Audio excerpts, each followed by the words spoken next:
This week on the Country Music Media Podcast. Again, going back to the lyrics for me, though, I believe, I don't know how old Boone is these days. His son, he's got to be like 8 or 9. I think he probably wrote that song, and Eric is just pretending he wrote it to put it out there. That's how lyrically it comes up to me. Eric Church's new album doesn't require a review. Heart and Soul requires a media guide. It's a triple album project, or is it 3 separate albums? In some ways, Eric is flexing big time because he could have had a number 1 album and a sure thing CMA or ACM winner with a 3-album opus. As 2 or 3 separate albums, it isn't guaranteed any of that. One of the albums kind of doesn't even exist if you think about it. I mean, if a common fan can't find And anywhere, like, it's not even on Ghost Tunes, did it really even get released? I'm Billy Dukes, and today's guests may know the answer. Angela Sharp is a sports reporter in St. Louis who's worked for the Circle Network and kicked it around Nashville long enough to know Church before he was famous. Marty Kurtz is a radio DJ in Central Ohio who's representing the Church Choir today.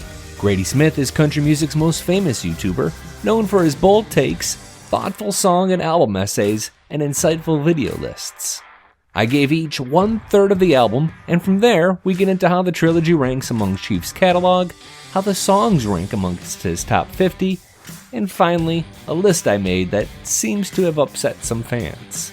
Actually, at one point, Angela kind of puts me on blast. Find me tripping over my words like a politician losing a debate towards the end of our conversation. If you're not an Eric Church fan, it's still worth exploring why he's considered amongst the best of the generation. Or if you're in the media, you can compare your thoughts on his project and his career. More than ever, I encourage you to share this episode of the Country Music Media Podcast. I love the many points of view, and frankly, I kind of like people telling me I'm wrong. Find me on Twitter at Billy Dukes, email me at billydukes@gmail.com, and find me on Instagram at SeriousJournalist. If you liked these guests, follow this podcast because I plan on inviting all 3 back real soon. But for now, it's about Heart and Soul. It's big, but is it any good? Let's find out together during episode 53 of the Country Music Media Podcast. Joining me on the Country Music Media Podcast, the amazing Angela Sharp. How are you? I'm great. How are you? I'm good. I appreciate you joining me to talk about Heart and Soul today. I am so happy that you invited me to talk about Heart and Soul. I mean, we've been waiting for this forever, so I'm excited that it's finally here. We're going to focus on Heart, so you're up first. But first, kind of give me like an overview about your Eric Church fanship or your relationship with him as an artist. I love how we're calling it a fanship. So my fanship, as you called it, is a little bit different than a lot of people. So I had actually met Eric before he got his record deal. He was writing in Nashville, but he didn't have a record deal yet. And a friend of mine was friends with his brother, Brandon. And when I went down to Nashville to hang out, we all went out. Eric happened to be there. And so we kind of, became friends kind of off of that. And I've kind of been following his career ever since. The thing about it is, like, we would ask him to sing out at, various bars like Fiddle and Steel and stuff. And it was very rare that he would agree to sing there. And then now he's, rocking the stage and, has 40,000 people screaming their heads off at the football stadium in Nashville. So it's awesome. Did he have the same swagger back then? This must have been like the early 2000s. Yeah, this was the early 2000s. And I've got to tell you, there's one story that I've told before, but it kind of fits his personality now. And I think it really kind of shows off who he was. So there was a guy that was down in Nashville that I sort of knew. I didn't really know him. His brother played basketball or something, and we knew each other, but he had never talked to me before. But I was sitting at a table with Eric, and we were talking, and he came up to talk to me. And after we had chatted for a minute, then he started in on Eric, and he wanted to write with Eric. He wanted to hang out with Eric, and he gave Eric his business card. And while the guy's still at the table, Eric looks at me and he says, "Has this guy ever talked to you really before today?" And I was like, "Not really." And he took the business card, crumpled it up, and threw it on the floor. And I was like, "Well, I'm now your best friend," because I just thought Wow. that was really cool that you would be, that loyal to somebody that you had only known a week or so. That is pretty neat. You can follow Angela on Twitter. I do. She's at Angela Sharp with 2 L's and an E at the end of Sharp. And it's fun going back and forth with you on Twitter. I'm a little bit more sarcastic with you than I normally would be with people on Twitter that I've never actually met in person. I hope that doesn't come off. You're here doing this, so I imagine I haven't offended you yet. No, I kind of like the sarcasm. I like it a All lot. right. I'm kind of sarcastic myself, so I can take it. It's fine. Good, good. And we disagree a little bit on Eric Church related content, and I think we'll probably end up disagreeing a little bit here as you run down Heart. But go ahead, let's start with your three favorite moments from the first third of this album. Well, I mean, I love kind of everything that we've done with this album, and I was really focused on but today I got to tell you on Heart, I love Russian Roulette. That is probably one of my top songs. Crazy Land, I've liked ever since he released that, way earlier for the church choir to kind of hear. I've kind of really liked the story that goes with that, kind of seeing it in a dream and then writing it all down. And then, of course, I mean, there's Heart of the Night. I kind of dig Heart of the Night, too. There's a line in Heart of the Night about the dad's factory working job, like getting him down. And for whatever reason, that really struck a chord with me. Yeah, I like the songwriting of that song as well. There's kind of this anxiety that runs through the early part of the album that not so much Heart on Fire, which is like the Mellencamp-y song, but the next two or three songs they're not really sad or melancholy, but there's like, he's running. He's either driving, he's in a car, he's tapping on the dashboard. Like there's some sort of movement. He's trying to get away from where he is. It's a real think I mood. really enjoyed that. When I first saw the rundown of these songs just by title without having heard them, I was worried it was all going to be love songs. And I am not one that usually likes love songs. So I was very concerned they were all going to be very lovey. And they're not super lovey-dovey songs. And in fact, they're mostly broken-hearted love songs. So that I can dig. With Russian Roulette, it has the lyric, I need a melody without a memory. I haven't entirely decided if he was kind of calling out his song Springsteen with that line, or if it was just kind of a similar lyric. I mean, I think you probably a little bit was calling it out. I mean, how do you not notice that? I mean, I think you have to notice that. But I love the way that this song is written. And I think everybody, not even, you don't have to be a songwriter. You can be anybody in your car, maybe sad over a breakup, sad over a lost job, whatever. And you're just kind of driving to clear your mind. And really the only thing that can ruin that is, a song that brings you back to the place you're running from. Crazy Land. Did you like it right off the drop, or did it take a little while? Yeah, I did. I liked it right off the drop. And right off the drop, before he confirmed that I was correct, I thought it was all one character and all the different, thoughts and feelings of that character going through this breakup. And so I kind of dug that because, I mean, we're all crazy people. And so I like that, he kind of illuminated all the crazy that comes to you when you're, broken up with and sad and trying to get her or him back. I think I would have enjoyed that song more if it wasn't right next to Bunch of Nothing. Like those two songs back to back kind of are just sort of a lot to take in, and sort of my man brain can't filter it all. But what? Okay, why? Because Bunch of Nothing is in the same theme category of he wants the girl back, and now it's the happy guy to the bar. Like, I don't know how to help you with that. This is what I know, though. It's just sonically, they're kind of similar. They're both up tempo, kind of rocking. I mean, it's just a lot of sort of noise back to back. And Crazy Land, I don't want to say it's a tough listen, but it's dense. Like, you don't like it? Are you telling me you don't like Crazy Land? It's not my favorite on Heart. No, it's probably my least favorite. I think it's a little too clever. Like I can't get to the bottom of it. That's your okay, now I have to know what is your favorite on Heart. Probably, I mean, Heart on Fire I like a lot. That one's obvious. I like People Break quite a bit. People Break is good. People Break is probably in the top 4 for me. I like Stick That in Your Country song too, but I seem to be in a little bit of a minority with how strongly I feel about Stick That. You're giving me the thumbs down. Look, what is it about that? I am giving you the thumbs down because I didn't care for it right when he released it so much. So what I like about Eric Church and his music are typically the lyrics kind of paint a vivid photo for you. And typically he's not using words that my 5-year-old niece would use. He's typically, using words. And even sometimes I know that a lot of people in the fan club in particular are like, hold on, I had to look up what this word meant. Like I had to look up what this was. And that's kind of what I enjoy about him. And I know he did not write Stick That in Your Country song, but I think I would have known that without knowing that, just based on the way it's written. It's the song to me that more than any other song on the album, including Through My Ray-Bans, which I know was inspired by Las Vegas. Like it's the song that sort of encompasses right now and like what America has gone through in the past year or 2 years and is sort of going through now. I'll agree with it was a timely release for sure. 100% a timely release, but it's just not my favorite. I mean, don't get me wrong. When I'm at the show in June, I'm going to be singing it just as loud as everybody else, but it's not my favorite. I'm also from Detroit, so maybe I liked that he name checked Detroit. That's fair. Everybody has their reasons, right? What is your least favorite, if not your least favorite song on this section of the album, but maybe just something about this part of the trilogy that you didn't care for? I know that we've now heard him, and when he was writing this, he didn't have a plan. He just was kind of writing it, and it really wasn't until the end that he packaged them all up together where they fit on the album. It's a lot of heart for me. Like, I know that he has said, like, if he was going to take this originally to like his group of people, they would have been like, that's too many heart songs. That's the only negative I have for it. It's too many heart songs. There's a lot of singing about hearts. I think kind of there's some themes across the whole trilogy, like all three albums, that maybe repeat one too many times for me. You can kind of... So you agree with me on this? That's the first time we've ever agreed about anything in the history of time. I do.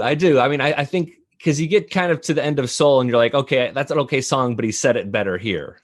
There's just like a handful of moments. Well, now you mentioned Soul, and the end of Soul is a nightmare because you have my two least favorite church songs of all time on Soul, and that is Jenny and Mother Trucker. I think those are probably his worst songs he's ever written, ever. Jenny is really controversial. People really don't like Jenny for one reason or another. I don't mind it. I think it's probably... You don't mind it? I don't love it, but I don't mind it. You're again going back to the lyrics for me, though. I believe, I don't know how old Boone is these days. His son, he's got to be like 8 or 9. I think he probably wrote that song, and Eric is just pretending he wrote it to put it out there. That's how lyrically it comes off to me. That could be true, but I do agree with you wholeheartedly about Bad Mother Trucker. I do not like that song at all. Yeah, that's just awful. So, but it's taken the place of your fourth favorite song of all time on my hated song list. I knew we were going to get to this. We had to, because you put out, before this set of albums, this trilogy, you put out a top, 50, 100 Eric Church songs list. And I have never been so mad at you in my whole life, because on number 4, you thought Kill a Word should be it. And up until this last album, that was my number 1 hated song. Again, for the same reason I just noted, I think his children wrote it. You don't like the mood of, like, the spirit of Kill a Word? Like, isn't that kind of like a great positive spirit that doesn't do anything for you? Sure. The spirit of it's fine, but no, you have kids, right? So you've seen the show Bob the Builder, and he builds words. Let's build it. Let's build it now. I feel like we just took the exact opposite of that with Kill a Word, and that's why I believe he wrote it with his children. Is Kill a Word the only thing that you're mad at me about that on that list for, or is there other points on that top 50 list that you're like, well, yeah, my favorite song you have rated pretty low, and that's Where She Told Me to Go. And I love the imagery of Where She Told Me to Go. I think you can kind of see the character or yourself, depending on where you are at in your romantic life, in those different spots, breaking down in a small town, and you turn on the water and it's brown, and I feel like you can kind of feel yourself in that spot. So that's my favorite, and that was really low on your list. I liked that song fine. A lot of those middle songs when you make a list like that, it's really tough. Like the middle, like you just kind of jump, you shake up the jar and throw it out and draw songs out of, it doesn't, those middle songs don't matter as much. That's what you did, I feel like, with this list. No, I didn't. I took a lot of time. I took a lot of opinions on this, but I don't know. Well, you're wrong. It's fine. There are some other songs though that church fans will like die for, like Lightning and Sinners Like... I will die for Lightning. I'm one of those, but that's because we've all heard him say without Lightning, he would never had the record deal. With, Lightning is kind of what got his career started. Right. So you can't, I don't think, talk about that song without talking also about like how it basically helped him get a career in the first place. I get that, but that doesn't make it a good song. I thought it was a good song before I knew that story. So you and I just totally disagree on everything church related. Well, he does a lot of things well, but I don't think he's like the world's best storyteller, like a pure storyteller. I don't those kind of songs don't work for me. Who would you put in the current genre of country music that is a better storyteller? I'm just curious now. I'm going to put you, it's your show and I'm putting you on the spot. I mean, Tim McGraw, can I count him? Truck, yeah, you can. All really? Right. I mean, I'm okay. Come on. If you're going to point out like the most banal song from his catalog, but like Meanwhile Back at Mama's, Red Rag Top, Live Like We're Dying, those are pretty kind of iconic songs. But did he write those? But did he write those? I said storyteller, not like songwriter. I feel like that's what I feel like. Almost, I can't sing, so I can't do this. I don't know if you can sing, but almost anybody can take a well-written song and sing it in the way that the story can be shared with people. But I think it takes a whole nother level of talent to be able to write that song and then sing that song in a way that people will, gravitate toward it. Blake Shelton is a great storyteller. Miranda Lambert's she writes. I will give you Miranda. Miranda Lambert is a great storyteller. She's up there on my list. I just think that 100%. Eric Church, he does other things so much better than just pure storytelling. For him, it's more about sort of the attitude and sort of putting an arm around his people more than it is telling fictional tales. His live show is remarkable, and I think that he appreciates his diehard fans as much as his diehard fans appreciate him, which is kind of a cool little vibe they've got going. I'm going to bring you on the podcast just every time I need to fight with someone. Like every time I need to, I need an opinion that I know is going to go against my opinion. I'm going to bring. Will no one else fight with you? Is this what's happening? It's hard to get guests to really box with you. A lot of times they're just, because it's my show. I feel like they need to kind of play by my rules, and I don't. That's not really the case at all. So it's nice to have someone who is willing to, Angela Stefano from The Boot. She'll box with me a little bit, and I like it when she does too. I've followed her back and given her some compliments for that. The difference is I've known her for, nearly a decade, and we've gone on numerous road trips and done festivals. I mean, I know you, you know me. We haven't met in human person to person life, but we know each other.